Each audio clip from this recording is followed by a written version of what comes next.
অবস্থা। দেখো একটা জিনিস তোমাদেরকে দেখাচ্ছি, এই দেখো বিড়ির পাতা জঙ্গল থেকে এনে এখানটায় রোদ্দুরে দিয়েছে, সেটা দেখো কি অবস্থা। দেখো পুরো বৃষ্টি হয়েছে, পুরো কাদায় কি অবস্থা হয়েছে দেখতে পাচ্ছ সব। ওই দেখো বিড়ির পাতা, একটু স্পিডে গিয়ে তোমাদেরকে দেখাচ্ছি, দাঁড়াও।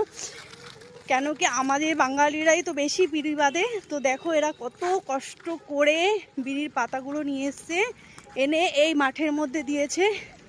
দেখো এই দেখো দেখতে পাচ্ছ কি অবস্থা বিড়ির পাতার। এই দেখো এগুলো সব বিড়ির পাতা, দেখো সারা মাঠকে মাঠ বিড়ির পাতা শুকাতে দিয়েছে বৃষ্টিতে। এগুলো কি করেছে দেখো, জানি না এগুলো কাজ হবে কি না, তবে দেখতে পাচ্ছ এই দেখো পুরো বিড়ির পাতা। এগুলো সব সব মহিলারা এগুলো জঙ্গল পাহাড়ের থেকে নিয়ে এসে এগুলো বেচে শুকাতে দেয়, সেগুলো দেখো।